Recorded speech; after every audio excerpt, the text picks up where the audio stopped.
Bismillahirrahmanirrahim. Assalamualaikum warahmatullahi wabarakatuh.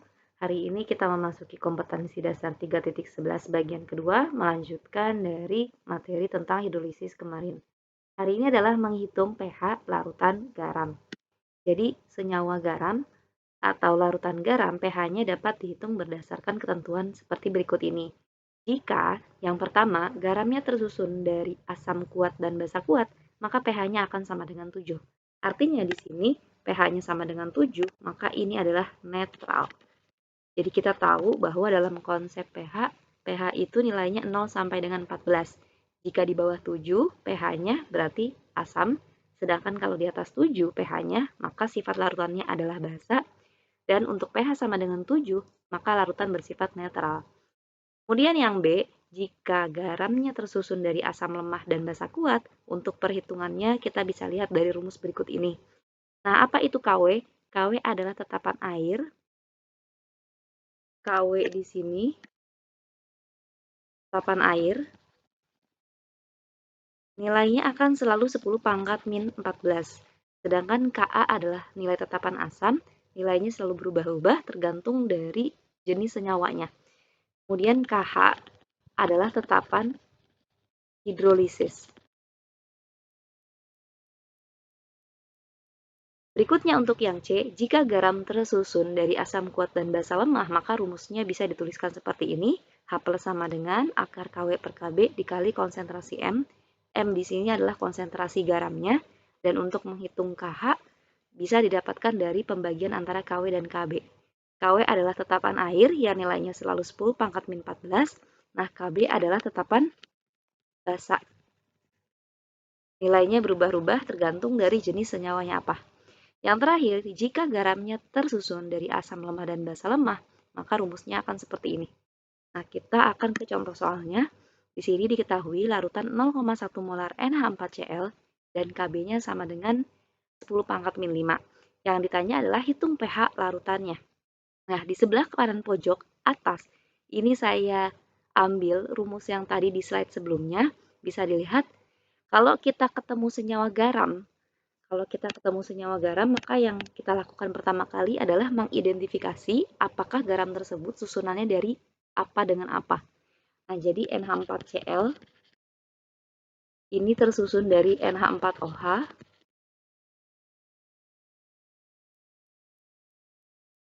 dan Cl-nya dari HCl. Nah, kemudian kita identifikasi NH4OH ini apa? Lihat dalam daftar tabel asam kuat basa kuat.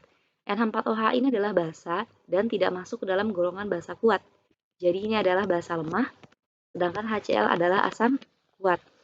Maka garam ini tersusun dari asam kuat dengan basa lemah. Kita lihat asam kuat basa lemah yang mana, yang ini ya rumusnya. Jadi kita pakai yang C, asam kuat basa lemah. Garam dari asam kuat sama basa lemah. Gimana cara ngitung pH-nya? Katanya apa di atas pojok kanan itu? H plus sama dengan akar KW per KB dikali konsentrasi garam. Kemudian kita substitusi nilai-nilainya. KW-nya selalu 10 pangkat min 14 ya. Ini selalu 10 pangkat min 14 dibagi dengan KB-nya, yaitu di sini 10 pangkat min 5 dikali konsentrasi garam yang mana ini? 0,1. 0,1 ini kalau mau saya rubah jadi 10 pangkat min 1 dikali 10 pangkat min 1. Kemudian kita ke sini H plus sama dengan akar dari 10 pangkat min 14 dikali 10 pangkat min 1 itu adalah 10 pangkat min 15. Dibagi 10 pangkat min 5 jadinya 10 pangkat min 10. Kemudian kita akarkan. Akar dari 10 pangkat min 10 berdasarkan konsep eksponen yang sudah kita pelajari di matematika ya. Kemudian udah pernah saya bahas di kelas juga. Jadi akar dari 10 pangkat min 10 adalah 10 pangkat min 5. Ini adalah H plus-nya. Berikutnya kita sudah dapatkan nilai plus sama dengan 10 pangkat min 5.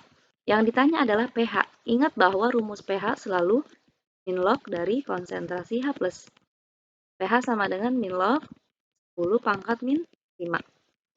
Maka nilai pH adalah 5. Gitu ya.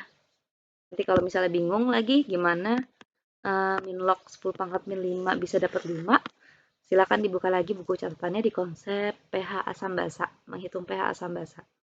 Ini pH larutan dari 0,1 molar NH4Cl dan Kb NH4OH 10 pangkat min 5. Nah, kalau misalnya dari soal ini, yang ditanya adalah KH-nya, semisal ditanya KH adalah tetapan hidrolisis, maka tinggal kita masukkan rumus KH-nya adalah ini ya, yang ini. KH sama dengan KW per KB. KW per KB. KH sama dengan tetapan airnya selalu 10 pangkat min 14 dibagi dengan KB. KB nilainya adalah 10 pangkat min 5. Nah, ini kalau misalnya kita bagi 10 pangkat min 14 sama min 5 jadi 10 pangkat min 9. Akar dari 10 pangkat min 9 adalah 10 pangkat min 4,5. Ini adalah KH-nya. Ya, demikian untuk materi kita pada hari ini, menghitung pH larutan garam. Dari materi ini, mohon dikerjakan soal latihan yang ada di bawah. Terima kasih. Wassalamualaikum warahmatullahi wabarakatuh.